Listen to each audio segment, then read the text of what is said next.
Good morning, family. How should we prepare our teachers and develop the curriculum that our students need so that they can grow up to be global citizens and take their power in the world? We're going to talk about it today on Freedom Friday. This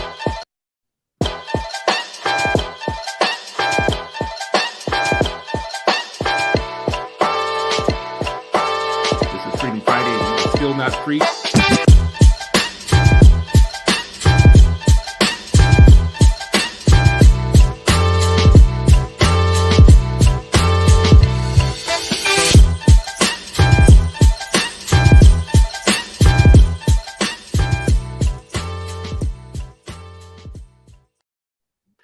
Welcome, friends and family. It is Freedom Friday, and you are still not free. I am Citizen Stewart here with my good friend Sharif El Mekki, and we are ready for another interesting conversation this week. Brother Sharif, how are you doing? Doing well, man. Happy Friday, happy Freedom Friday, to you and all our listeners. Your background game, man, it's just like, I like the different styles, the different, I still got feedback about that pillow, but, other than that, things Bro, are you good. better leave Lionel Richie alone. You better leave Lionel alone. Yeah, this Good morning I stuff. have already listened to Frankie Beverly and Mays, Mm. to Stevie Wonder, Oh, yeah. Prince, and I got James Baldwin in the background and Hmm. Lionel Richie in the background. Man, listen, this is the way you start a day, right? Yeah, man. Yeah. I used Had a to have conversation. Oh, I no, used to go have suckers Monday or mornings where I had to it's cold in Minnesota. I'm driving to punch in and shift work. I'm, you know, I'm not at home like this. And, ahead. I had the radio on the way to work. And then you get there and everything shuts down. And for 8 hours, you have to just be a zone, just a Mm, drone, mm, so we're not doing that no more. Anyways, yeah, this is my yeah. morning. No, I like good yours stuff. too, though, brother. You got literacy in your background, which is perfect for Man, today's yeah. show. I'm actually a friend of mine is helping me build some bookshelves, so I can get Really? some of these books out of the. I still got books in boxes, man. That I got to look. All right, which box is this in? I need a quote from it. I need to. It said something that it can help me understand this other piece better. But you're speaking of Stevie Wonder. My kids know that that's my favorite singer. Is But it really? yesterday, yeah, just that was part of like growing up, weekend cleaning. You would hear Bill Withers, Stevie Wonder, and some other Earth, Wind, and Fire, of course, in the background. But Stevie Wonder was on heavy play. But I didn't realize that I didn't have a conversation with my 7-year-old, Mm. um, who just turned 8 this week, Zainab, and I was picking up from martial arts class, African martial arts. Shout out to Vita Sahana. And Stevie Wonder was on, of course, so we started a conversation. She did not realize he was blind. Oh, wow. And I was like, yeah, we never actually had that conversation. So then we started talking. She was like, wait a minute, he learned how to piano. I was like, yeah, he's not the only one. So now, this weekend we'll be diving into, folks who've blind and accomplished amazing things and how they do it. She It knew a was little so about Braille. crazy. She's like, is Braille on the piano? I was like, I don't think that's how he learned it, but they probably have that now. But yeah, What I think is crazy is I don't think there's a biopic. I don't think that mm, there's a Stevie Wonder biopic. yeah, that seems crazy, right? That seemed really crazy, Yeah, right? yeah. Like, if he was gonna like show her who he was. I mean, there's a Ray Charles one, and Hmm. there's been I think 2 or 3 James Brown ones or whatnot. It's funny that Stevie don't have one, They got the right? fake Jones, the heartbeat, the 5 heartbeat. Yeah, you even have a fake soul group, but you don't have the real master himself. Well, listen, man, I am glad that we are alive as Yeah. Black people for another Friday to have a communal learning opportunity together. Today's guest, I think, kind of your network is crazy and resoundingly so in terms of smart, intelligent, talented people working within education who bring youth and energy and vitality to the premise, because education, even as a topic of commentary, is kind of boring. Let's just be real. Like What? engaging, it can be like, I like guess it feels old and conservative and not something that we want to talk stuffy, about right? every day. Yeah. Mm, So when especially like Philly has its this is the thing about your network that I've learned over time. When I first met you and I came to Philly, seeing rooms full of sharp young Black men who were not dowdy and boring and whatnot, who were dedicated and committed to our children, like teaching every day. I thought, what is this? Like where, I mean, because I had traveled a lot. I had seen that in spurts, but I hadn't seen it in one room full of people, right? I knew a Black educator in Oakland, and I knew a Black educator in New Orleans, and I knew a few Black educators, you know, on the East Coast and blah, blah, blah, but not a whole network full of young, smart Black folks teaching, and men at that. Tell people again, what's the stat? How many men, Black men teachers in the United States? 1.6% out of all the public school teachers. So you're talking about over 3 million teachers, less than 2%, wow, which is crazy. Even in places like Philadelphia, as diverse as it is, probably 25-30% of the student population are Black boys. That's about 5%, if not less. So yeah. Well, today we are going to bring in a guest who fits the bill for young, Black, gifted, smart, intelligent, teaching the young people what they need to be taught. And by young, I mean, look at me. So I call a lot of people young at this point. You know, like yeah, we call grown men young. We're like, oh, I was about to say, man, yeah, you know, like I'm 40 years old. Like, you're young. You're still young, right? Yeah, you know, I'm 40. Really? Oh, that must be nice. I remember that. Yeah. I remember those days.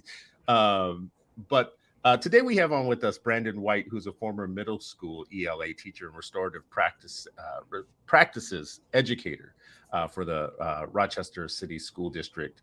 Brandon is also someone now who is guided by this question that has guided me for a long time. So it's good to have him here today, because now I got some credible backup. But here's the question.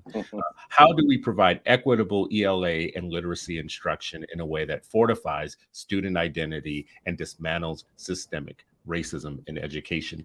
I have said for a long time, the revolution will be literate. And I know what I mean by that.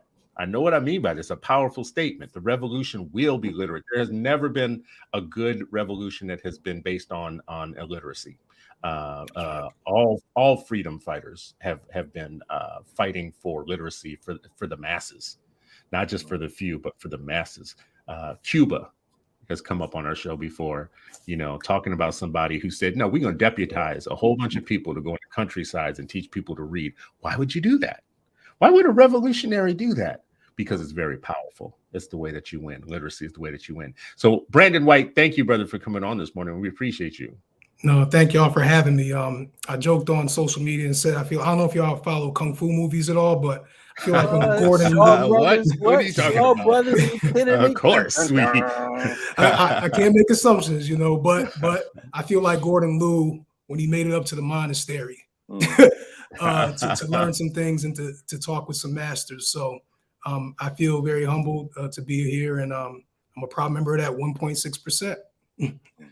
Which is amazing. Thank you for that, and congratulations for doing what America doesn't think can be done, for being a Black male who can enter the classroom and do great things for our kids. Want to ask you about this question, though. This question that it says in your bio that you have been guided by. Do you have answers yet? Come on, man. Give us the answers. Don't hold out. Tell us the truth. Don't bury the lead. Give it to us. Yeah, I have clues, hints, tracks, but no solid answers yet. You know, I get the answers from things that I, come across in terms of like the research that I end up doing around what Elmeki calls the Black print of education. Research I got to do through the podcast, The Complexion of Teaching and Learning, where I kind of trace the experiences, contributions, and oppressions of different educators of color over the course of the United States. But in terms of one panacea elixir answer, no. But I do know that achieving literacy in what we call standard American English or general or mainstream American English is a very key factor in being able to do so. And as I've heard you eloquently say, as a fan of the show, and as you just said now, the revolution will be literate. That's really and truly undeniable. And if you speak to folks like Kareem Weaver, who will break down how what the incarceration rates are like and how many people who are incarcerated are functionally illiterate or just completely illiterate, you'll begin to see that. Or even just the testimonies of folks like Frederick Douglass, the fact that enslaved African rebellion leaders like Nat Turner, Prosser, Vesey, these were all literate men, right? So, the clues are there. And it's just a matter of like finding not just a single answer, but like the multiple ways that answer can be pursued in our, relative context. Yeah, thanks for bringing them up too. Turner, Prosser, Denmark Vesey, that's powerful. I mean, once they started reading, it was all over, right? I mean, and that's probably why the punishments for literacy were so strong. Yeah, so severe. I mean, if Nat Turner is your motto of what happens once you give somebody a Bible and tell them read it, I could see why they don't want people reading. That's a bad thing. Let me ask you this, to bring it current to today's time, right now, today. A parent might be watching this. Who's going to feel me on this? You have boys that think reading is punishment. You go to bookstores and you go to libraries and you see all these books. There's starting to be more with even books that look like them and stories that look like them. And you're like, maybe it's fantasy. Maybe it's not fiction. Maybe it's fantasy. We should have them reading. And, you find the one that's like, Jerome's Big Adventure or whatever, something like that, right? Like they're coming out with all kinds of fancy books now, and you're like, look, he got an afro. This must be interesting, on the cover, he's dark, he's chocolate. This book must be interesting, whatever. You're just, as a parent, you're trying different things because you're facing resistance in some ways. And I don't know that every family is facing this. I mean, I know I have a daughter who just reads voraciously. My boys, I have one who reads as needed, meaning like if he wants to learn to do something, he'll go online and read to do that one thing, but not just reading for pleasure. The other one is militant about not liking reading, just militant. And he's got a stack of books that we done bought that got all, I mean, we bought this joker, all these different kinds of types of stories or whatnot, just resistant. What would you say to a parent like that, that's facing that, like boys just don't want to read, don't like reading? Yeah, no, that's a good question. And probably selfishly, I think of myself in that regard. I have two parents who have 2 degrees. My mother is a librarian, and I myself, when I was in middle school, did not like reading at all. Now, here's some of the nuance of that, right? I would see my sister, who is and was a voracious reader, and I'd see my mother, who is and was a voracious reader, obviously is a librarian, and I see them reading, and I'd be like, what y'all doing? Why y'all reading? And then I go upstairs and I open up my Vibe magazine to read the articles. Without understanding, like sometimes what we think of as reading, we were talking about this offline a bit, right? Like the difference between like schooling and education. Sometimes people think education is bad because schooling can be bad, right? Like sometimes the association with what reading is like messes people's perception up a little bit about like what they're doing and how it's actually reading, or how they're more open to reading what they realize. So in my case, they be reading like, novels and, all kinds of fiction, but I'd, go upstairs and read pretty academic articles about like, this artist who did this, or this artist who released this album, and even if I wasn't understanding everything because it was like, highly academic without it being called academic, I was still soaking things up and I was still, immersed into the experience. So in the case of your son who's militant about not reading, I wonder 2 things. One, is it a perception about what reading is? Because he may be very well reading things, but just not necessarily, fictional books. 2, if he's not reading things that are of interest but aren't necessarily fictional books, what's his relationship like with how he was taught to read? Because I was very privileged in the sense that I was in a very reading positive environment. And so therefore, And also in my school, it was also reading positive and also knowledge positive. So I was always curious, but because I was a whole language instruction baby, my actual skills in learning how to read were not sharp. Right? So these things kept me alive. And it wasn't until I got much older that I realized that there were gaps in my foundation around how I learned to read. So I would also investigate, like, what has been your son's or anybody's son's or anybody's daughter's journey in terms of the actual skills of decoding, right? Because it may build up a frustration, which builds up all these other, compounds all these other emotional rejections to the process, which makes them not want to have anything to do with reading. And we as parents wouldn't know exactly, like what you're saying right now. You just mentioned whole language, for instance. Yeah. Right. And as a parent, there'd be a way to hear that and be like, oh, yeah, I like whole language. You know, it's a whole language. It's all the language. Sounds good, right? Yeah, like, it sounds good. It doesn't, nobody wants part of whole it, language. Like, nobody wants partial language. No, we're going to teach you the whole language. Oh, bet. That sounds good. And I'll give you for instance, this is something the two of you would know. So I'm a layperson in this situation. I can't remember which kid it was when he was in kindergarten. They have a orientation. You come in, you sit down, and they tell you things that they think is going to make your kid successful. And I'm taking copious notes, right? Remembering, I remember this so clearly. And they were going to have 50 sight words.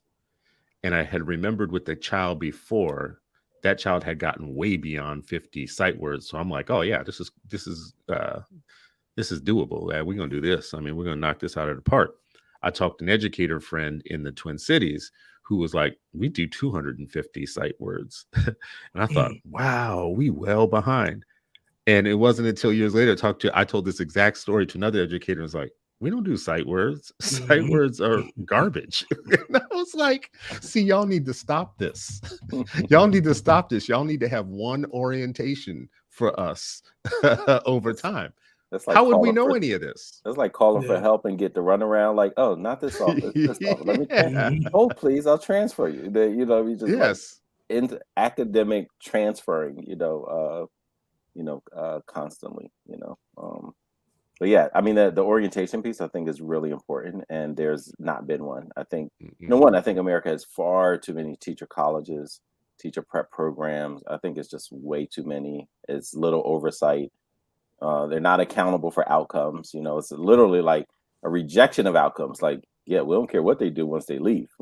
Once they finish paying that bill, we don't care what they do. And I think, for any type of collective work and responsibility, it means like every part of the learning and educational system has to, be held to account and themselves too, right? Like not just, oh yeah, we wait for other people to hold us accountable. Like, no, they should want to be held accountable. By themselves, by their peers, by their research, by families, by educators who are implementing, whatever they learn. So all of that. So yeah, that I feel you on that runaround. Well, what's your answer to both of you? I'm asking this for both of you all as educators who have taught in schools on what you were just saying, Brandon, like the relationship of my one boy who I'm talking about. I'm not making it about him because I'm feeling like there's a lot more like him.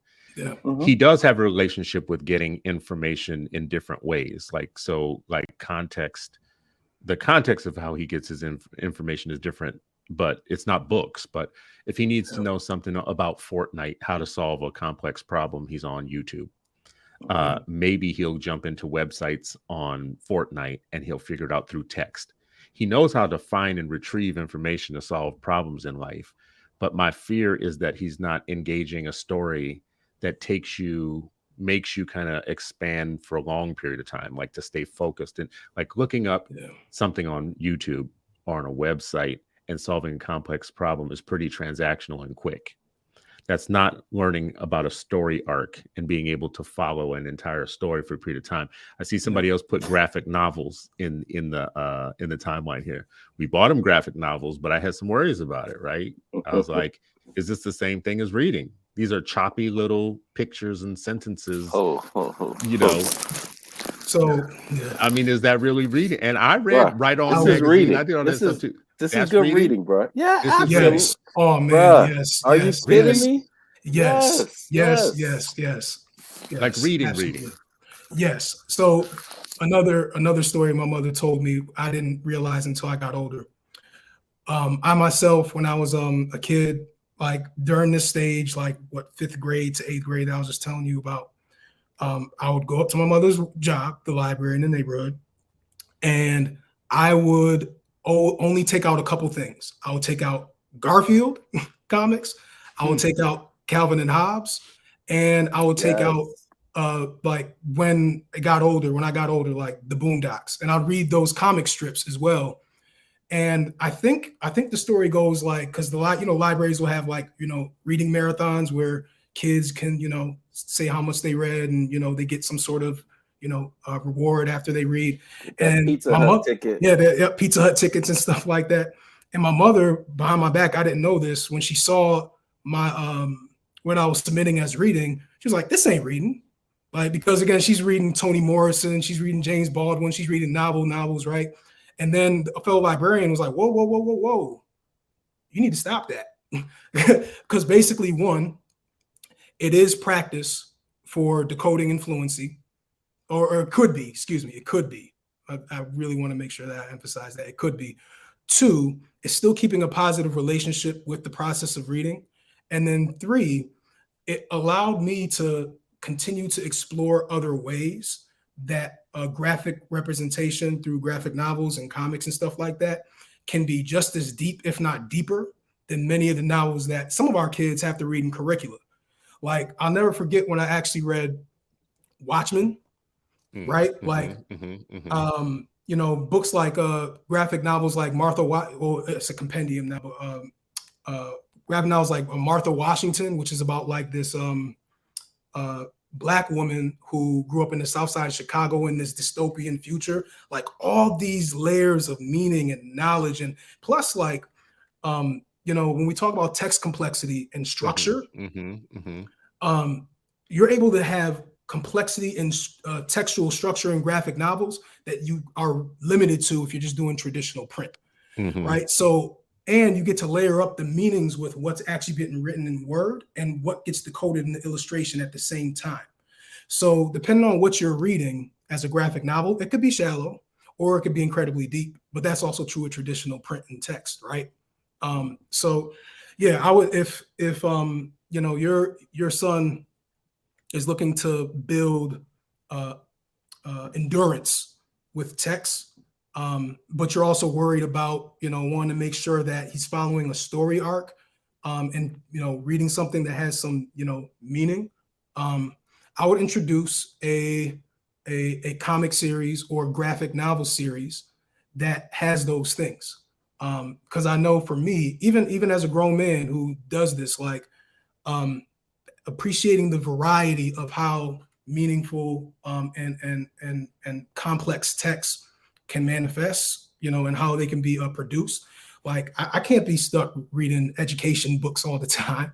I can't be stuck reading traditional novels all the time. I want some variety, right? So, these books can be just as rich, fulfilling, and just, multifaceted as, traditional print books. And it may even be more helpful because you're able to kind of digest it piece by piece, comic by comic, volume by volume. So there's a reason why. For a second, though. So this article here says, "Don't judge a book by its genre. Graphic novels are real books!" Exclamation point! Why not? So I look at we flipped open. It has a picture here of the graphic novels flipped open, right? So I see big pictures, scant text. I'm sure it's telling a story from but if this were, you sound pretty judgmental, but go ahead. Okay, I'm trying to make a point here about like if you read a book that's like an old school book, like, of Mice and Men or something like that, whatever, what's been assigned to my kids this year,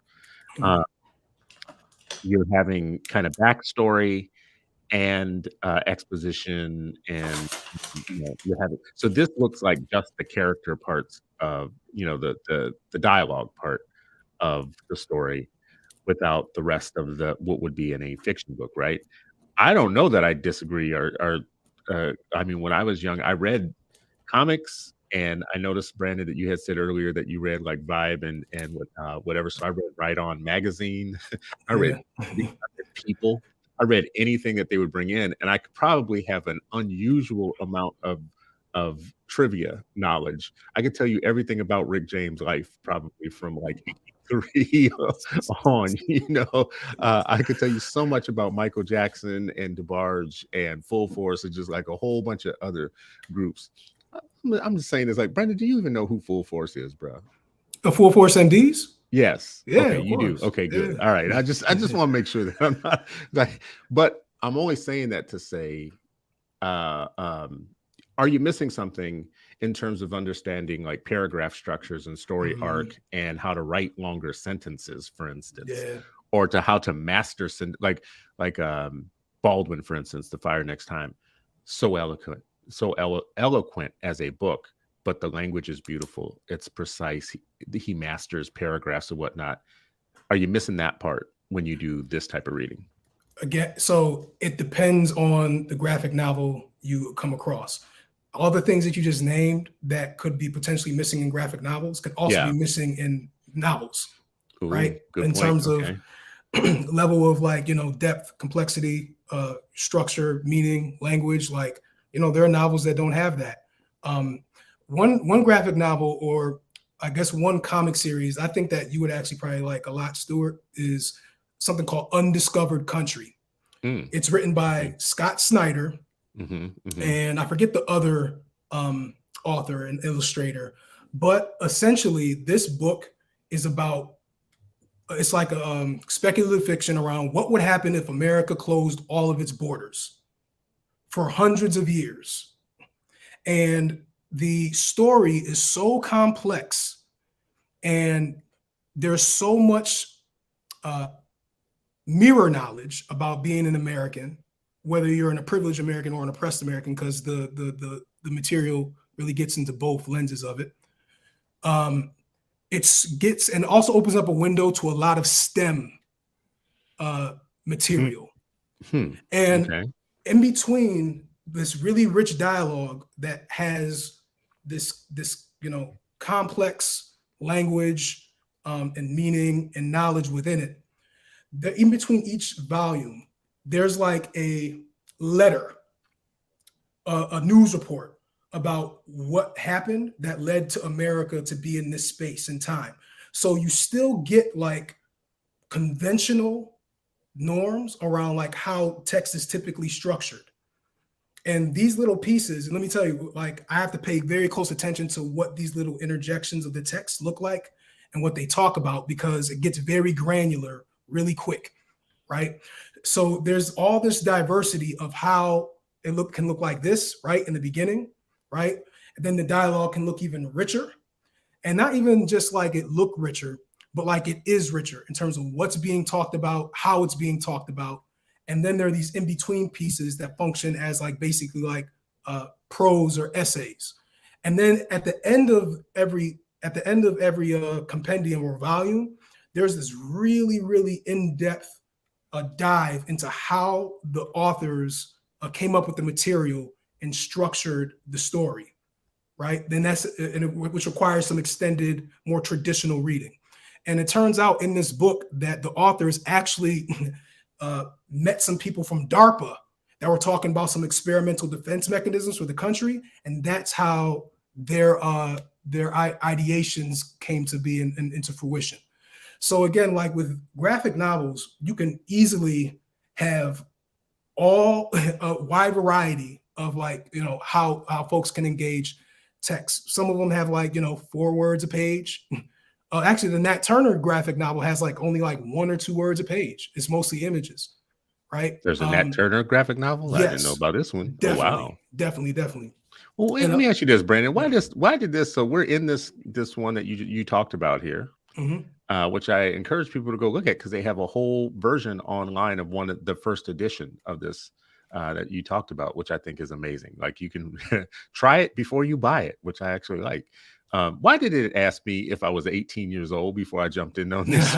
Because what's about to happen in this novel? Notice, Chris, I said I recommend that you Oh, okay. All right. Okay. Right now, but this is a good point though, because I think and there are graphic novels that will have a similar kind of depth that may be appropriate for, like, somebody who's middle-aged or high school or elementary, or appropriate amount of depth and diversity of how text is represented. But in this case, I would definitely reserve it for like high school or adult. And here's the thing why I even say high school. You know how dirty Shakespeare is? But we laud it, we laud it as like canonical and rich, and it is rich for sure. I'm not a person that is a fan of dismissing Shakespeare, just because it's, Shakespeare is boring as hell. I would love and again, I think it's a lot about boring as I think hell. it's a lot about how it gets introduced, because those themes and those stories can be so powerful. There's a reason why Denzel played Macbeth, right? Like, if Denzel thought it was whack, he wouldn't have done it. Right? Well, I mean, how do you explain Fences? Well, in terms of that's shade. That's oh, you saying Fences is whack? Yeah. It was. Yeah. Oh, it's you're long, bugging. Long and boring. Oh, you're bugging. No explosions, no nothing. No karate, no kung fu. My God. They said, "Were you not entertained?" He's like, "No, I wasn't. I wasn't entertained." Y'all liked Fences? Gosh. Yeah, I thought. Did you? Okay. I did. Like, because honestly, it just reminded me. It gave me windows, because sometimes even in your own culture, you have to look at things through windows, because with literacy, we talk about mirrors and windows, right? Mirrors where you get to see yourself, and windows where you get to see things outside of yourself. And, sometimes there are pockets of behaviors of previous generations of Black folks that I miss. So when I see August Wilson's play represented through, Viola Davis and Denzel, it's like, okay, while I didn't necessarily see my grandfather act like this, because I got grandpa, not, father or whoever, he makes more sense now. Right. So I thought Fences was good. I did. August Wilson, I'm here in Minnesota. August Wilson has a strong, has roots here. In Minnesota, and I remember I saw a 4-hour August Wilson play, and I wanted to become a sniper after an hour. I was just like, I was like, this ain't for me. See, I'm part of that. Like, maybe I'm part of the problem. See, problem child. Maybe, my son is in the timeline talking about this man as a certified Shakespeare hater. Yeah, now, he's not gonna want me to put him on blast. I don't remember you reading Shakespeare and liking it, and I was there. I remember we read Eric Carle because he knew how much you were a hater. He had to, he had to read under the covers with a flashlight, because he's like, Dad ain't gonna want to see me watch. But this is funny. So he's 31. I went through his whole journey with him, starting with the Eric Carle stuff, the Very Hungry Caterpillar or whatnot. There's a period of time where we read everything like the Berenstain Bears, and we went through a whole kind of series of things of me reading to him. And there's a point in which that becomes him reading himself, right? Yeah. So he was my model. I just thought that that's the way things happen. It didn't happen with the other ones that came after that. They had different time zones of when they would start taking over themselves, or if they would. I've said this before on this particular show. My oldest, we still have all of his Harry Potter books. And when I look at them, I marvel, number one, at how big they are, how long they were, and the difference between my oldest and my youngest being able to complete one of those big ass Harry Potter books. I went back and tried to look at it myself and tried to read it and almost fell asleep after like 3 pages. I don't know how people were reading that whole series. Is different too, right? The Josh's video games and your youngest video games are very different. The shows are very different. Like, there's a whole lot. The video games are improved, but they all did Ninja Turtles. They all did Power Rangers. They all did Barney. They all did Sesame Street. Some things are eternal. Some things are. Things are eternal. Harry Potter wasn't one of them. That wasn't eternal. I do remember hearing you talk about this. I think it was in the last 8 Black Hands episode where you're talking with the head of NWEA, I think it was, and you were mentioning Harry Potter and how like, oh, that's boring, and I can never read that. But sorry to call you out, brother, but I've heard you several times on this show talk about how you read dissertations in your spare time. I do. So and they like, are not as boring as Harry Potter. So but here, so What? so wait, that wasn't a boring boredom comparison. It was just like different strokes for different folks comparison. Yeah. Right? Like, so, you know, I've never read a Harry Potter book in my life, right? But, you know, I find, you know, hip hop journalism fascinating. I find, you know, books about history fascinating. I find dystopian novels fascinating, right? You know what? You just hit on, I think, probably my problem. It's fiction. Yeah. I've always read. So when I tell you I used to read like People magazine and Write On magazine, and I graduated to maybe like Details magazine and Esquire, and people remember there used to be in the 90s, there was a magazine that I read voraciously cover to cover, Emerge magazine. That was all like, you know, Black news and Black news stories. So nonfiction stuff, real people's lives, history, politics, that stuff, I was always able to read voraciously. Revolutionary Suicide, I can remember the first time I read that by Huey Newton. Happy birthday. It was a quick read for me because I was so engrossed in it, but it was because it felt like a real story. So I think it's fiction that's probably kind of like my hang up. Reading stories about people who are flying on brooms and stuff. See, that gets back to you being judgmental. You know what I mean? Listen, if we didn't have judgment, we would wear like different color socks every day, bro. Judgment is like what keeps us well coordinated. So let it go, bro. Let people read what they, you know. Listen, my mom was very judgmental about what was being read. You know, like how you are as a father, how Brandon discusses it. You know, so I remember I used to love reading comic books, and you know, she was pretty militant, you know, in our upbringing. She's like, these are fake heroes. You don't need no make-believe heroes. You got real heroes here. We got, you know, but I love reading about our real heroes too, you know. But she's like, you have no space to read about, you know, that fake. So, but she wouldn't stop me when we went over our cousin's house. She's like, she wouldn't buy it.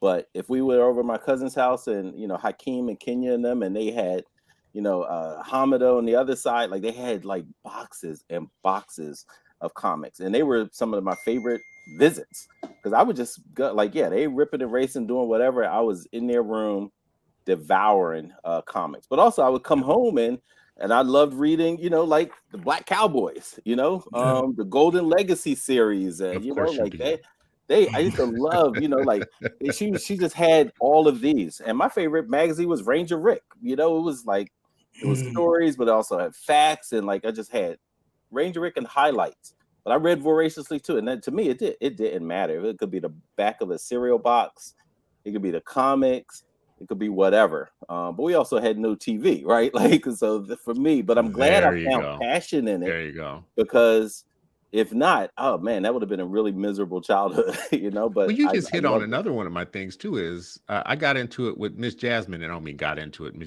Miss Jasmine is one of my favorite people. She's a teacher here in Minnesota. She's people probably know her on Twitter and has written for us at EdPost. Now she's teaching in the UK. Jasmine Lane, right? Yeah, Jasmine Lane. Oh I love her. She got sick of. She's like, I'm sick of America all the way through. When she comes back, she's coming to Philly, so I'm excited about her we'll see that and leading in West Philly. You know what I mean? But she's definitely about the canon, definitely about great works of literature and great works of art. Definitely a pro Shakespeare person, which I never understand my people who are into Shakespeare. But I just said to her, like, the movie's always better.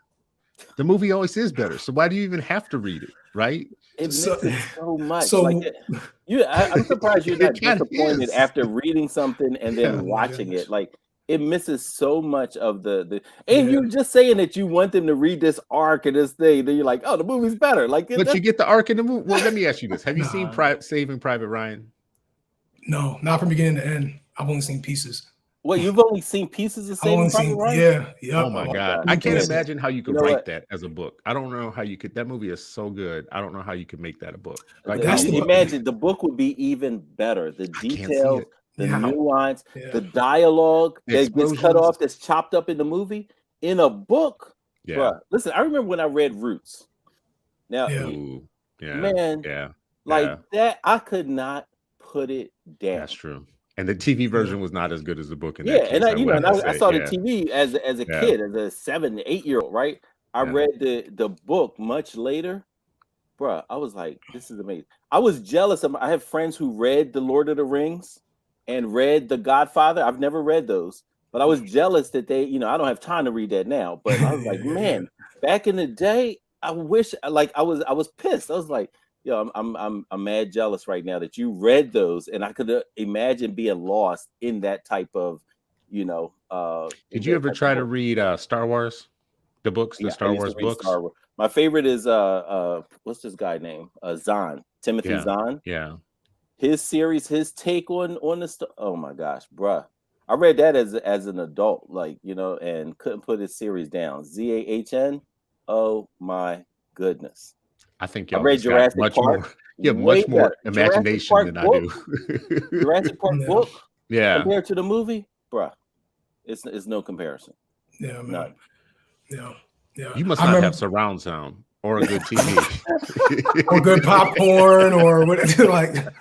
Well, listen, I can't say that I have those things. But that's the problem. You need surround sound and a better TV. I saw it in the movie, and the book is still better. You know what I mean? Really, people hate it when I say this. I actually feel like I say it in jest because I just love movies so much better. And sticking with the story, a lot of times, I don't know if you guys have this habit.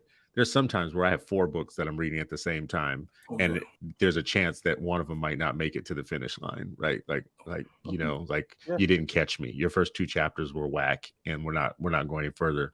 But another one I might make it all the way through, But the kids, one of you mentioned highlights, that you used to read highlights. This is where I'm saying, I can't remember which kid it was. I'm 4 decades in as a parent, but got the subscription to highlights again. It popped up in my feed, and I was like, oh, maybe this will be the thing nostalgic. I was nostalgic, and I was like, it's not very expensive, and I remember this being great. I used to read it in the dentist office and stuff, So maybe this is it. Came in the mail, no interest. It just was like that time had passed. I read all the Schultz stuff, all the like Charlie Brown stuff as a kid or whatnot. Loved it. And they had science books that were peanuts, science, peanuts, and space. It was just like, nonfiction done through the Peanuts character. None of that stuff worked, man. I don't know it might be text, like having access to a phone and to text and to movies and the things that move faster. Like TikTok is like 3 seconds. 3 minutes tops, telling little stories, and you get used to that. And now you don't have the appetite for a bigger story. Maybe that's it. I'm guessing. Yeah, but keep in mind, you mentioned something interesting, and I don't want to, us to lose the point.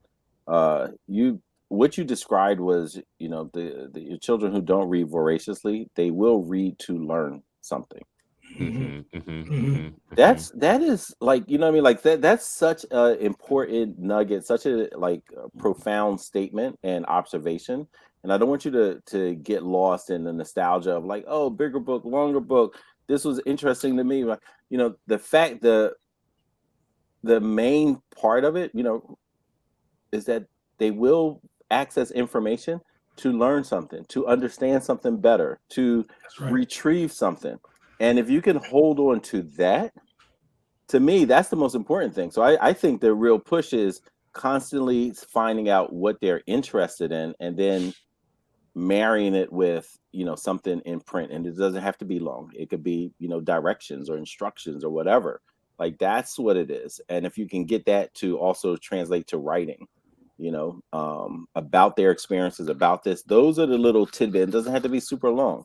But I don't want you to gloss over that part. To me, that was the most important salient point that I wanted to uplift. The fact that they can say, I don't understand this, let me go access. Well, how's that translate though to, because I think this is true, and what I've seen is kids are better now at figuring things out that seem to me fairly complex. Like even the Xbox games that they play, there's some complex things they're trying to figure out in those games, and they even teaching me some of them, and I'm thinking, wow, you went through all that to figure that out. They do. They will go through YouTube and through some of the fan sites and figure stuff out. It's complex. But you just mentioned another word, they're writing.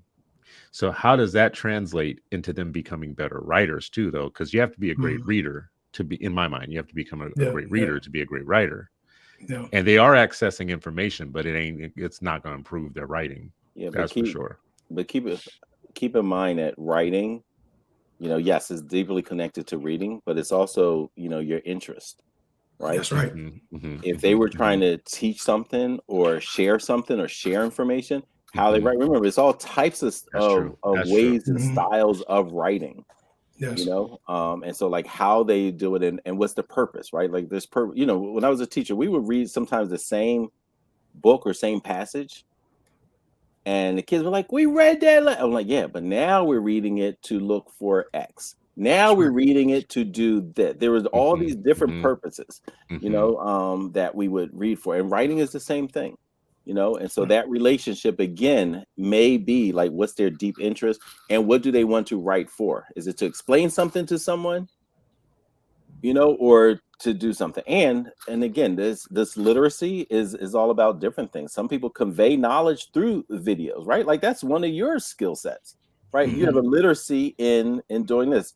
Brandon has literacy in podcast and telling a narrating a story, right? And so there's all these different ways of, when I think of literacy, I'm not just thinking, I'm thinking communication, right? And so would not want that to get lost in all of this. That's, these are reading and writing, these mechanisms to communicate. And so your children they're all different, obviously. And I'll ask Brandon about this too.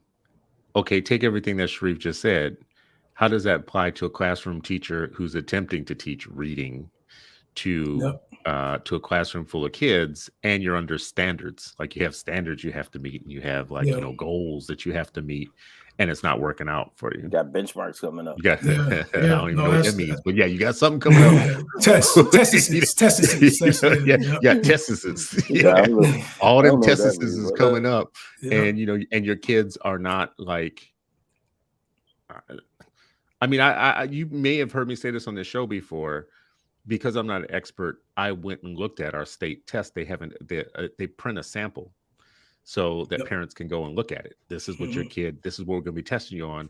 And it gives you the opportunity to say to yourself, I don't know all this stuff about testing, but should my kid be able to do this? And it'll be like a long kind of like several paragraphs of like an Indian poem or something. That's not necessarily germane to everybody, but you would have to know how to read to be able to, and then it'll ask you questions like, what's the main, idea here? Or, what do you think the author is trying to, blah, blah, blah, whatever, which I always find those questions weird because I'm kind of like, well, lots of things. It can mean lots of things, right? Like don't narrow it down to 4 things. Like, it can mean lots of things. Anyways, if you're a teacher who's trying to prep kids to be able to do that, that's like, you can't look that up on YouTube. What do you do? I guess is my point there. Okay, that's a loaded, big question, and I'll try my best to answer. I on top of Meki saying all the things, I just did want to cite that in terms of the research, we often cite the baseball study, where basically there were kids who liked baseball a lot but had low reading ability or reading ability that need to be, considerably developed. And then students who had low interest in baseball, but highly developed reading ability.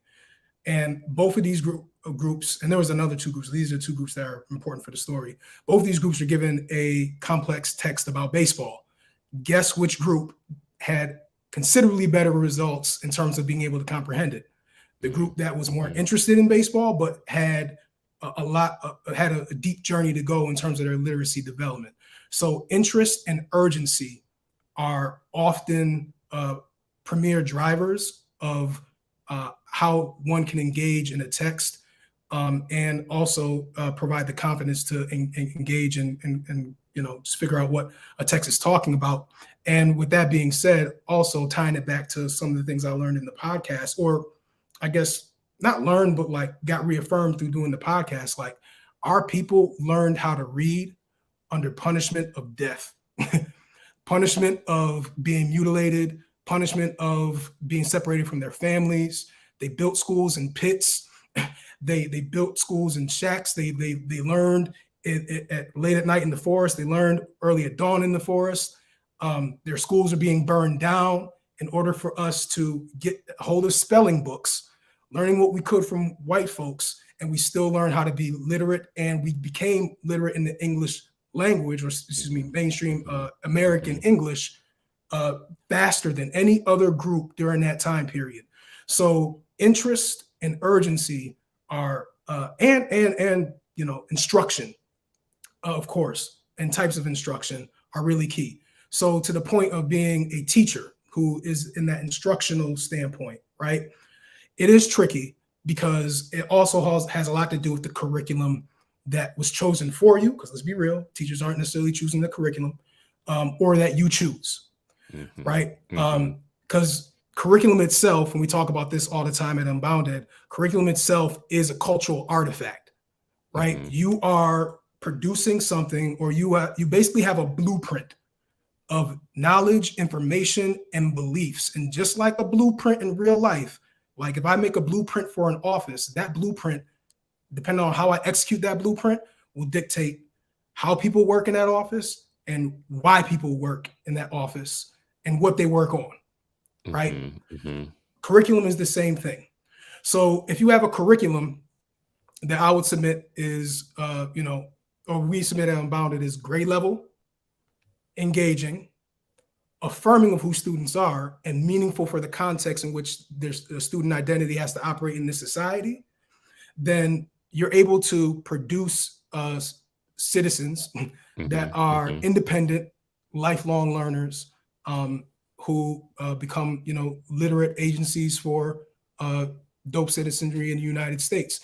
But if the curriculum doesn't do that, or if you don't deconstruct, reconstruct, and construct the curriculum to do that, or if you don't deconstruct and reconstruct and construct your own mindset to do that, then you're going to have a really hard time. Because in the case of like curriculum like the Fontes and Pinnell level literacy intervention, that curriculum, which was a very popular one, and has been, and I know y'all have done some, you know, talk about how that curriculum has, you know, starting to lose its power. We just got done talking about Star Wars, right? Like the empire is crumbling with that, right? But decades of that curriculum did two things, right? And not necessarily to the fault of the teachers or even to the fault of like the curriculum selectors, because there are certain things that we just didn't understand or wasn't part of the, I guess, the spirit of the educational times that we really didn't understand or wasn't privy to. Right. But that curriculum did not provide firm foundation for how students interact with the code of actually learning English. But then also it was curriculum that put students in the sunken place. Because here's what happened. And I didn't know this until very, very recently. Right. And this is a quote from a study from the Journal of Curriculum Studies. It says iterative layers of inductive coding, that just means fancy science, right? Reveal that 70% of fiction and 20% of nonfiction Fontes and Pinnell level literacy intervention books present people of color as inferior, deviant, and helpless, while 30% of fiction and 100% of nonfiction Fontes and Pinnell LLI books present whites as heroic, determined, innovative, and successful. Okay, so let's just stop for a second here.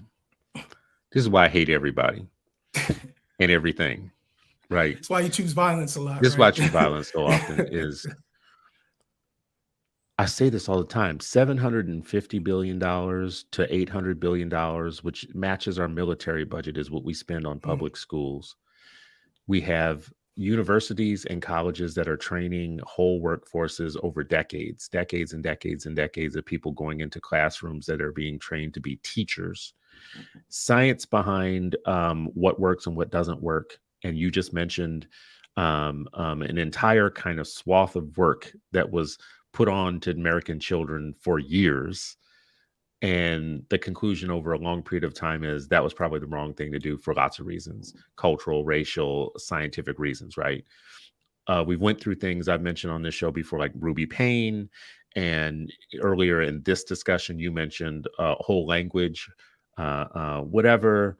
We lost phonics and direct instruction, all of this against what smart people should have known to do, right?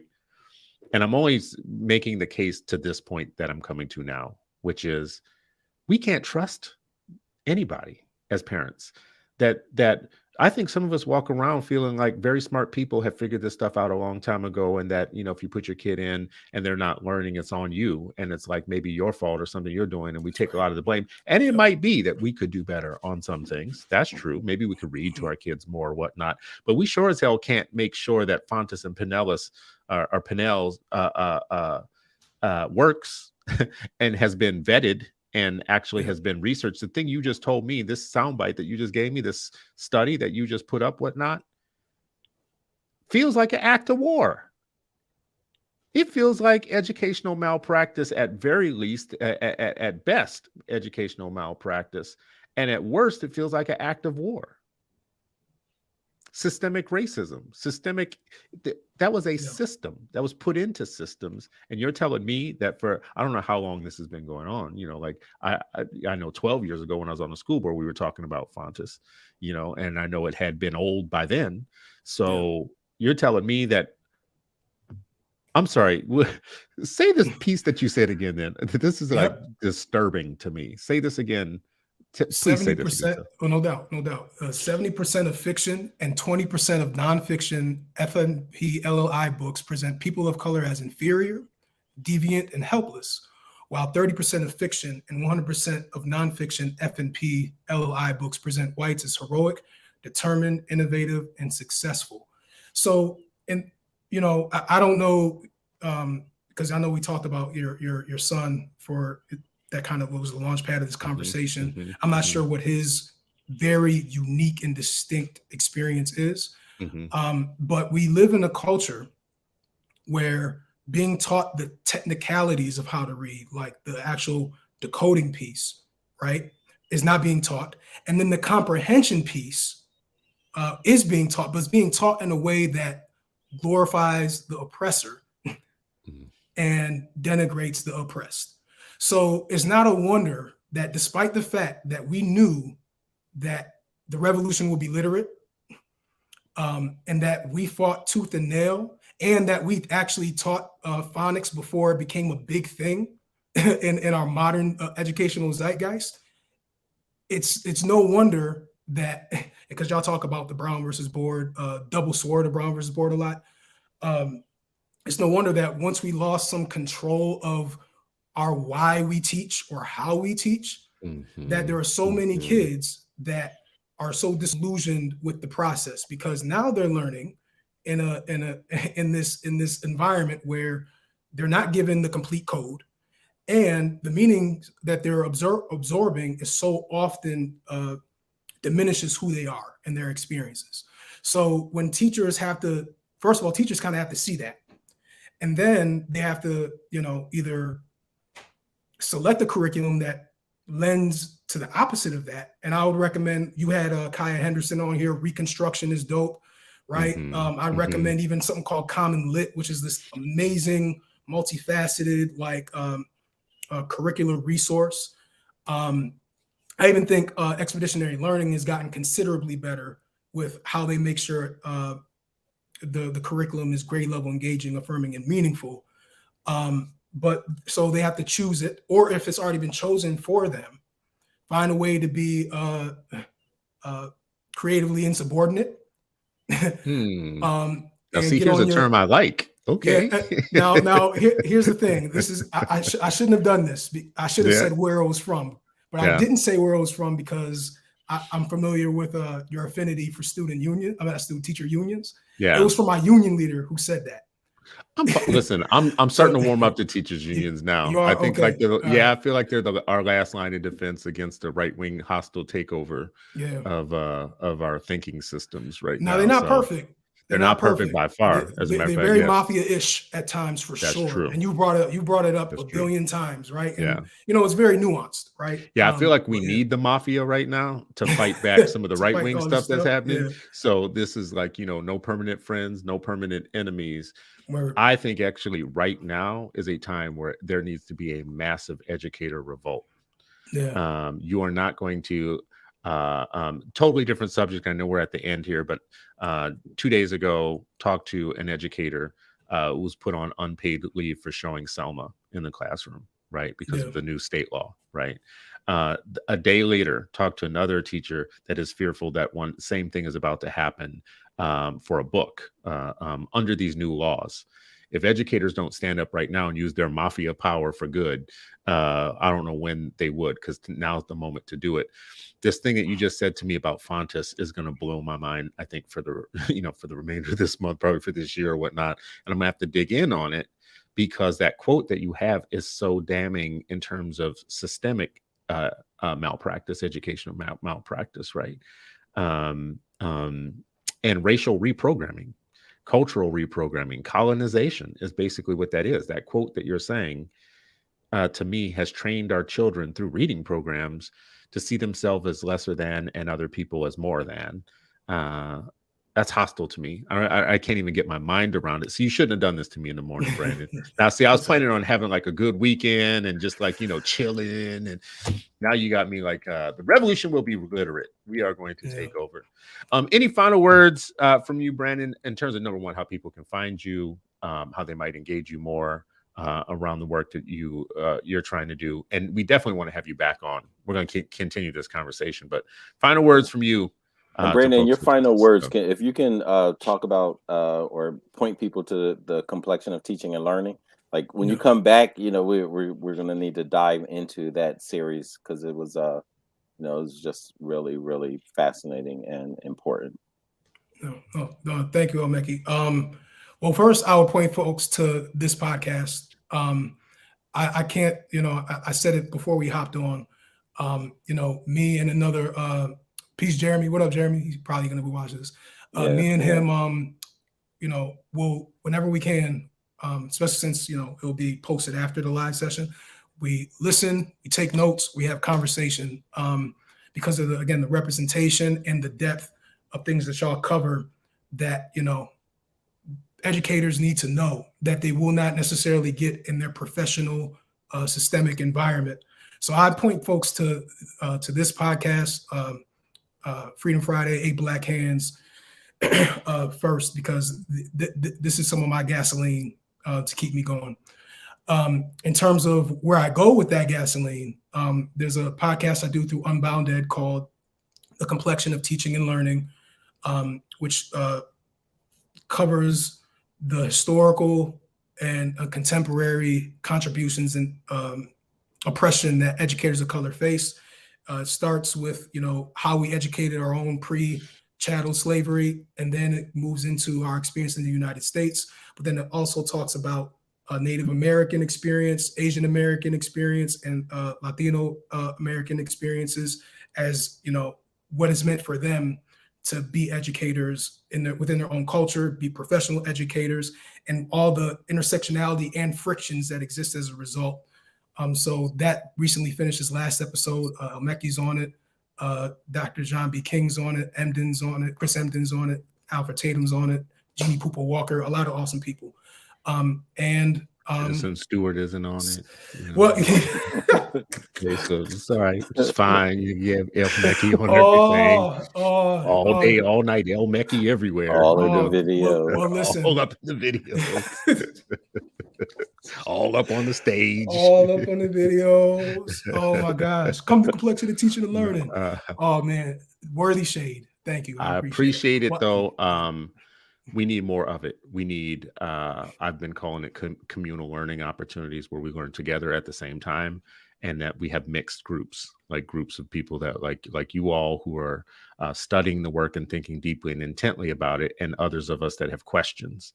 And I think in the long run, I'm like thinking about what becomes our home pedagogy. And if we can't trust the schools on everything like Fontis and these other things. We have to develop some home tools for being able to know where our kids are at and solving our problems. And some of the questions I asked you today are selfishly from a parent perspective. We're trying everything. And, you know, if we had to build our own home canon, we've done a show on this before, El Mekki, right? Like, you know, what should be our home canon? Like if the schools aren't, you know, I have a child this year that did Of Mice and Men, Romeo and Juliet, and Anthem, Ayn Rand's Anthem so far this year, right? And was doing Ayn Rand during Black History Month, right?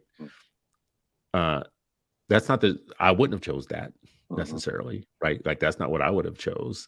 So we're gonna need a home pedagogy, and we're gonna have to become deputized to feel like we know more about reading than we actually do. Because you mentioned it earlier, Brandon, not having the papers doesn't mean you don't have the education. And we're going to have to get some of the education even without the papers, right? Without the degrees and all that at home, because we're missing out on so much.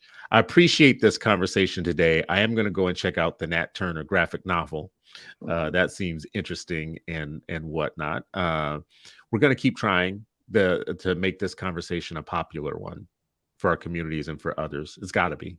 And it's got to include a mix of parents and students and teachers, educators, and college level teacher preparers.